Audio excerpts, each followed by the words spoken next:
여러분 안녕하세요. 찾아가는 새벽기도 시카고 예수사랑교회 조선영 목사입니다.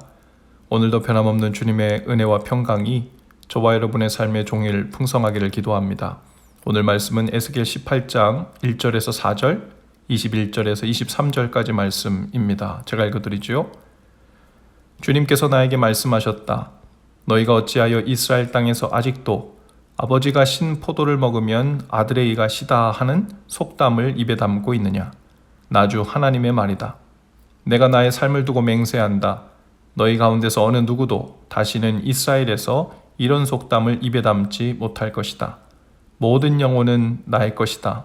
아버지의 영혼이나 아들의 영혼이 똑같이 나의 것이니 범죄하는 그 영혼이 죽을 것이다. 그러나 악인이라도 자기가 저지른 모든 죄악에서 떠나 돌이켜서 나의 율례를 다 지키고 법과 의를 실천하면 그는 반드시 살고 죽지 않을 것이다. 그가 지은 모든 죄악을 내가 다시는 더 기억하지 않을 것이다. 그는 자신이 지킨 의 때문에 살 것이다. 나 주 하나님의 말이다. 악인이 죽는 것을 내가 조금이라도 기뻐하겠느냐? 오히려 악인이 자신의 모든 길에서 돌이켜서 사는 것을 내가 참으로 기뻐하지 않겠느냐? 아멘. 아버지가 신포도를 먹으면 아들의 이가 시다.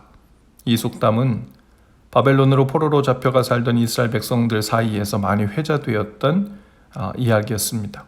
메시지 성경에서는 부모가 덜 익은 사과를 먹더니 자식들이 배탈이 났다라고 표현을 했습니다. 이스라엘 백성들이 이 말을 했던 이유는 바벨론의 침략을 통한 징계를 행하시는 하나님이 불의하시다는 마음에서 비꼬아했던 말이죠. 그들은 당시 그들이 당하고 있는 고난이 그들 자신의 죄 때문이 아니라 조상들의 죄 때문이라고 생각했습니다. 그래서 조상들이 지은 죄의 대가로 자기들까지 전쟁을 겪고 포로로 끌려가 고난을 겪고 있으니 하나님은 불의하시고 공의롭지 않다며 비꼬아했던 속담이었죠. 그러나 하나님께서는 분명하게 말씀하십니다. 아버지는 그가 범한 죄의 대가를 자신만 받을 것이고 그 죄인인 아버지의 아들이라도 하나님 앞에서 의롭게 행한 자는 그 의로움으로 살 것이라는 말입니다. 그 말은 바벨론을 통한 징계와 고난을 받고 있는 것은 모두 그들 자신의 죄 때문이지 조상의 죄나 부모의 죄나 혹은 자녀의 죄를 억울하게 대신받고 있는 사람은 아무도 없다는 말씀을 하고 계신 것이죠. 하나님께서 공의롭지 않은 것이 아니라 이스라엘 백성이 그 고난을 경험하면서도 여전히 자신의 죄를 깨닫지 못하고 인정도 하지 않고 있다는 뜻이었습니다.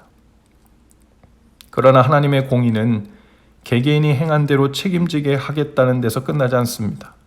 21절 이하에 보면 하나님께서는 그러나 악인이라도 라는 말로 시작하는 은혜의 문을 닫지 않으셨음을 다시 강조하십니다. 21절 메시지 성경입니다. 그러나 악인이라도 죄짓던 삶에서 돌이켜 나의 율례를 지키고 정의와 공의로 살면 그는 살 것이다. 참으로 살 것이다. 그는 죽지 않으리라. 그가 저지른 악행의 목록을 내가 삭제해 버릴 것이다. 생각해 보아라. 내가 악인이 죽는 것을 기뻐하겠느냐. 이어서 31절입니다. 너희는 너희가 지은 죄를 모두 너희 자신에게서 떨쳐내버리고 마음과 영을 새롭게 하여라. 이스라엘 족속아 왜 죽고자 하느냐? 죽을 죄를 지은 사람이라도 그가 죽을 것을 나는 절대로 기뻐하지 않는다. 그러므로 너희는 회개하고 살아라. 나 주 하나님의 말이다. 우리도 간혹 이스라엘 백성과 같은 마음이 들 수 있을 것입니다. 나는 공연히 고난받는다.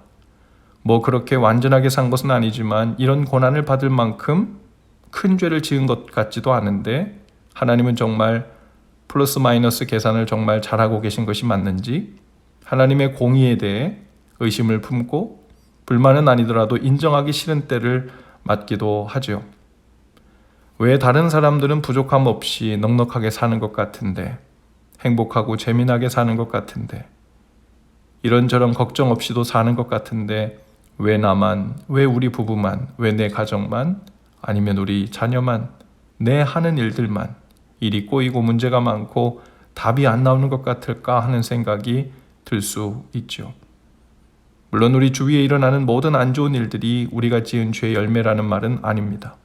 그러나 나는 공연히 고난받는다, 무고히 고난받는다라는 생각은 하나님의 선하심과 그분의 완전하심을 불신하는 마음으로 이어지고, 그 마음은 곧 하나님께 온전히 맡기지 못하는 삶으로 이어집니다. 그래서 근심도 걱정도 내가 짊어지고 해결책도 내가 찾아내 살려고 하는 그 악순환에 빠질 수 있죠. 조급함과 불안한 또 두려움은 바로 하나님을 향한 불신에서 시작됩니다. 마음과 영을 새롭게 해달라는 기도가 먼저이길 바랍니다. 죄인일지라도, 형편없이 망가지고 무너졌을지라도 은혜를 구하는 자에게 새 삶을 풍성히 허락해 주시는 주님의 은혜를 구하실 수 있기를 바라요. 돌이켜 은혜를 구하는 자에게는 작은 은혜가 아니라 독생자 아들을 내어주시기까지 모든 것을 내어주시고 살려내기를 원하시는 분이 바로 우리 하나님이시죠. 주님은 오늘도 우리가 잘 살기를 원하고 참으로 살기를 원하십니다. 그리고 은혜 안에서 주어진 생명을 풍성히 살아낼 수 있기를 원하십니다. 마음을 새롭게 해주시는 주님의 은혜가 이 아침에 소낙비처럼 우리 각 사람에게 부어지시길 주님의 이름으로 축복합니다. 기도합시다. 주님, 오늘 이 아침에 상황과 형편을 바라보며 불평하고 낙심하는 마음이 있다면 모두 떨쳐내버리게 하시고 새 마음과 영을 주옵소서. 주님을 향한 사랑과 은혜의 마음이 부어져 그 향기로 하루를 살아내는 힘과 능력이 되게 하옵소서. 예수님 이름으로 기도합니다.